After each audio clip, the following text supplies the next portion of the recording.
Model Cars and Coffee Day. Um, we haven't made a video for a couple weeks now, since the 40-hour group build, and so I thought, you know, today we had some time.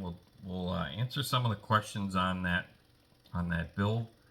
I got a lot of great feedback. I gotta say, first and foremost, thank you to all the people that commented on the Facebook post and on the YouTube channel. My son was watching that stuff. He was very intrigued to see what people were going to say, and you fine folks did a great job of making him feel welcome into the model building world, and that means a lot. And I gotta say thank you from my heart to you guys. That means a lot to me. I want him to come out here more and build more. He is definitely jacked up about that. You guys gave him some very good, kind words of encouragement, and he is just pumped up. Now he wants some 3D printed parts.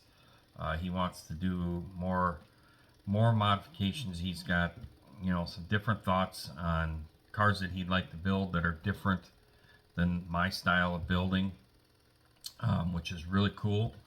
And hopefully he will allow us to share those on the channel when he gets some of that stuff done. Like I said, he's 2 weeks now. He's been just talking up a storm, and he's like, "You're right, Dad." He goes, I'm having a lot of fun with this. This is really cool." And he got to meet some of the people at NNL North. He went with us this year, and he even helped work the GSTA model show this past year too. So he's gotten to meet a lot of modelers, and then going to the NNL North show, he got to meet a lot more of some very intense modelers, some very competitive modelers, and got to see some of the builds. And he was very intrigued by the whole atmosphere and all the different parts and pieces that you've seen for sale at a what you would want to call more of a high-end model show versus what's available at some of your local hobby shops. He was very intrigued by that. So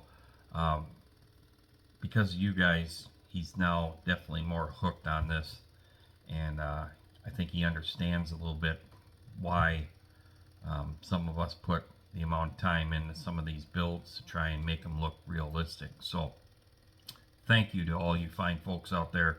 You did a good job, and I'm excited about it. So to answer the questions, we'll have the goldfish dart in the background spinning. We'll explain a couple things there that some people had questions about. There was actually a few, so a lot of these questions were a lot of the questions that were most popular. A lot of the other stuff, people just kind of, they know. They just generalized know, especially if they built that kit. So let's flip the camera around and we'll show you what we're talking about. Alrighty, so here's the goldfish dart, barracuda dart. I'm thinking dart because of the parts I took. So number one question was, did you use a ball tail pen on yours? I used bare metal foil around the outside. I offered my kid to do it. He wanted to just do the marker. He a little timid about using bare metal foil, but he wants to try now. So we'll probably do maybe a tutorial video on how to teach your son how to do bare metal foil. That'd be kind of interesting. So the chrome parts here. Yes, I had to strip all the chrome parts because they had flash going down the center of the bumpers, and they just chrome plated over the whole tree, and it had plastic flashing in it. Also, all these corners here had to be kind of carved out with a hobby knife. I used a Dremel because the bumpers wouldn't fit all the way in on the body. So basically the chrome at that point was wrecked. So we had stripped all the chrome off, we sanded all the flashing off, we got the bumpers to fit, and we re-chromed them. Also the wheels, being that I 3D printed those, We wanted those chrome, so we used the Revell Chrome product in the spray can. Works really well. There's no clear coat or nothing on the top of it. That is the way it comes out, and looks great. As far as the tires go, we used the lacquer Tamiya Rubber Black, and we sprayed that through the airbrush. We used the Tamiya, a lot of the Tamiya, whether they're flat, gloss, semi-gloss, for the blacks and the oranges and stuff like that that we used on the parts and pieces. Oh yeah, this scoop, a lot of people thought that the scoop was out of the Dart kit as well. That is not. That comes with the Barracuda, and the bottom of the hood has an impregnated line that you can finish tracing out to put the hole through the hood. This Barracuda scoop is very thick on the MPC one versus the Dart one. The Dart one is a little bit more accurate, the Revell one, for the super stock AH cars. The factory one back in the days, the Barracuda, this Hemi scoop had like a ribbing that went down the center of it. They've not used that for many, many moons as far as a super stock AH car. This is more the race style where they're flat on the top, and they were also taller to accommodate for the taller intakes that the race cars were putting on them. So this would replicate an aftermarket. But the sticker there, the 426, let's see if we can get that, there is out of the Dart kit. So I don't know if that's where some of the people thought I took the scoop out of the Dart kit to put on there because of that. But the sticker is, the stickers here are the stickers that come with the MPC Barracuda. And the one thing I will say for these stickers in this kit, you put them in water and they're pretty much starting to come off as soon as you put them in water. They're probably the fastest sticker I've seen come off the paper in a very long time. So don't leave them sit too long.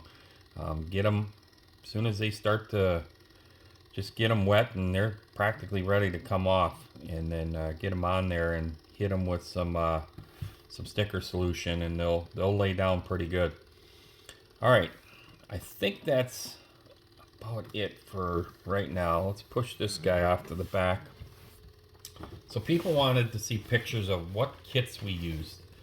So this is the Dart kit that we used for the USAC build. And being that we 3D printed a motor and stuff for the USAC build, the motor and the seats and the shifter were all available yet out of this kit.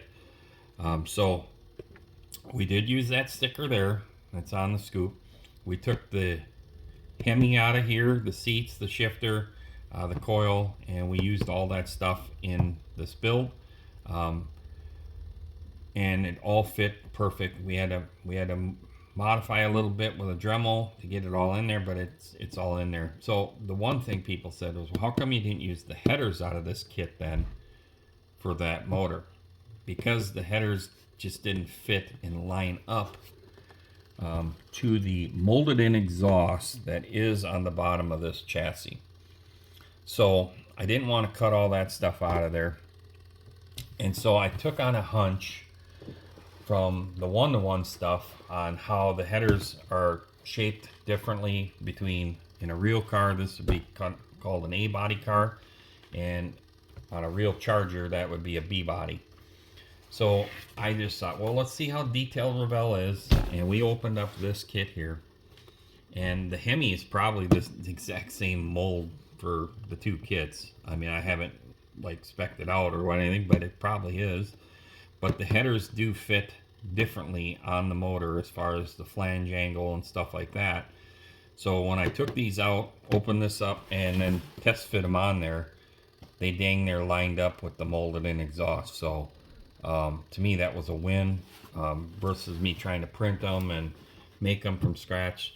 So I didn't want to cannibalize this kit, but we did. So what I might end up doing with this kit is either put a 3D printed motor in it, or I'm just going to build it stock, and we'll stick the 440 in it.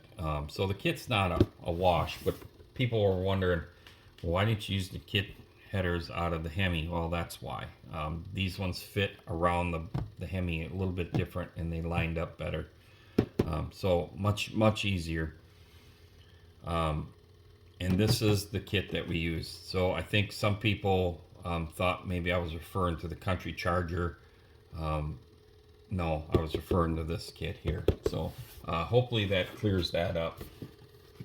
Let's see. Oh yeah, paints, primers. So the primer, this is what I used right here. Because you get more in the can for your money. I feel this is a little bit better product. And I kind of, to be honest with you, I'm kind of a little bit over the whole Mr. Hobby thing as far as the primers go. They keep going up in price for that small little can, and then the supply stock is sporadic as far as them getting stuff shipped over. So it's very inconsistent, and I just figured, screw it. I get more money. I can get a lot of cards out of this can. So I bought a bunch of different colors of this, and this is working out really well. So this is what we use for primer.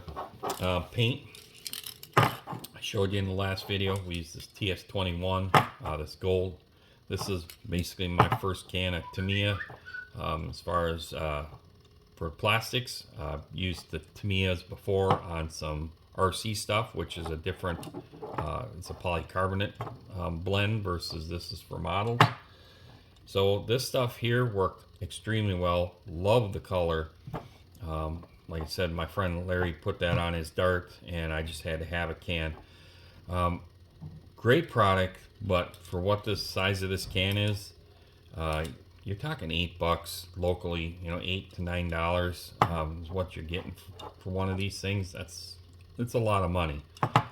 So be cautious of that, but it is a good product. I love the product.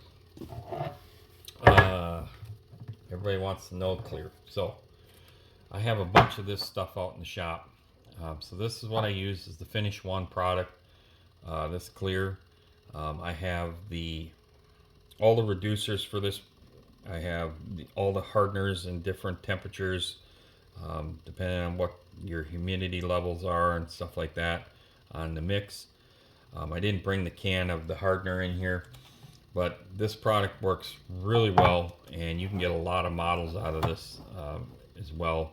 So just make sure that you pay attention to some of the safety stuff on this, you know, with all these products, but especially this stuff here. Make sure you have a really good respirator when you're using this product. That is huge. And then I used basically 2 parts of this, 1 part of hardener, and then 1 part of the Mr. Hobby leveling thinner to get this stuff through the airbrush. And that way there too, I knew it wouldn't be super hot with some of the other reducers that are out in the big shop. I didn't know if I used one of those reducers if it would react with the Tamiya. So we went on the safe side. This stuff is a safe bet with everything that's solvent based. I've used this with everything solvent based. I've even used this stuff with some certain acrylics to thin out. I wouldn't recommend it with like the Createx. I've never tried it, but I think with Createx I probably would still stay with more of acrylic based reducer, or I use windshield washer fluid. I've been using windshield washer fluid for many years. I've used denatured alcohol at times too, but that can kind of dry up as it comes out of the gun. So anyhow, those are the products that we used. What was the other question? Oh yeah, the other question was, let's bring this over here, the distributor, about the fact that we wired her up. The only reason we attempted to do that was a pre-wired distributor. All I had to do was chop it down a little bit so that it came down into the motor more, And I picked that up from these fine folks. This is Arrowhead Aluminum Accessories. Really nice product for the money. It's a couple that does this. They sell wire, they sell all that stuff. They got some wheels, tires. They got a lot of different things, but a lot of distributors, magnetos, all that stuff. I got that at N&L North. Really, really good product. So I really wanted to try that before I bought more of them, and it worked out extremely well. So, yeah. Let's see. I think that's pretty much it. Oh yeah, I remember. The other question was these marker lights. Did I paint those, and what paint did I use? No, those are stickers too. The marker lights were a sticker. The only turn signals I painted were in the grill there, and we used the Tamiya clears. What else? Detail. Oh, did I flock it? Yes, I did flock the carpet. Hope you can tell it is flocked, and people said rear seat delete. So rear seat delete. That was not me fabricating a bunch of stuff. That was, this kit comes with a rear seat package delete piece that I had to kind of fit a little bit, but other than that, made it very simple to rear seat delete the car. What else was another question? Oh, the door handles. The door handles are Multel. This post here and the door handles were Multel marker. And then the other bare metal foil, the gas cap also was another question. That is Multel marker. And then the sticker in the center that says fuel, like the factory car, is the sticker that comes with the kit. What was the other one? There's another question. Oh, yes. So the valance here and the tail valance. The kit shows you in the instructions to put the body to the chassis, then glue the valances on. You're going to have a very pronounced seam when you do that, especially in your paint work. So what I ended up doing is I glued those things onto the body and then kind of sand them to get them at the same basically level there and same level on the angle.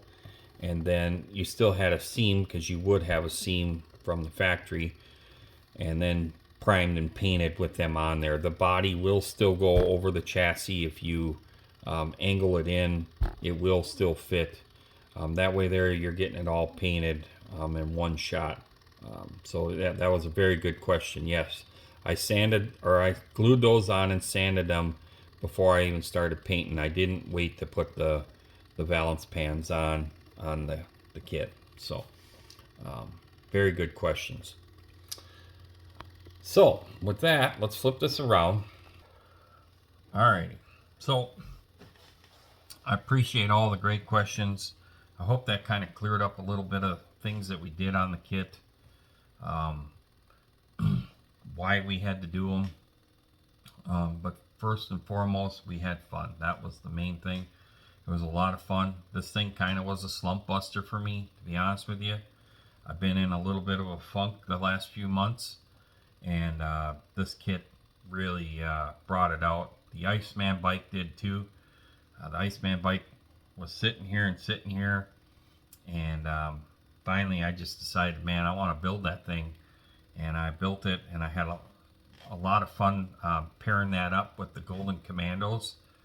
That I wanted to try something different that I hadn't built, and that was the Barracuda kit by MPC. And I figured, well, this would be a perfect time to just put one together, 48-hour deal, and it was a lot of fun. So I'm looking forward to it. We're going to get back today. We're going to do some yard works. We got chores to do because we've been gone so much. And then hopefully this evening I can come out here and try and finish up the zombie build and hang out with the boys. I haven't talked to the boys that much because we've been just so busy with other with other events and stuff. But that's July and August for you for the most part. Um, what else? Oh, again, thanks to everybody. If you enjoyed this stuff and you're looking forward to seeing more of these types of builds, who knows what my son will come up with. I'm sure he'll want to share them on here. Maybe we'll help him build a channel. But thanks to all you guys. That means a lot. Go down there and hit that subscribe button for me. Give me a thumbs up. Leave me a comment. Greatly appreciate it. I really do respect all that stuff. I'll try to, I try to answer all the comments. I'm trying to get better at that. I really, really am. A lot of times I just watch videos and then another one comes up and then I just roll into the next video. So I gotta comment more on all your guys' videos. I have to get better at being more active. So we're working on it. Trust me, I'm working on it. I just like my buddy Paul says, you got way too many fires in the oven, and I do. But I want to try and enjoy everything that I truly have a passion for in this life while I can, because at some point in time, you just never know when you can't move or something bad happens in your health. So anyhow, that's going to do it for me. Enjoy the rest of your weekend and have a good one. Hopefully you get some bench time in. Bye-bye.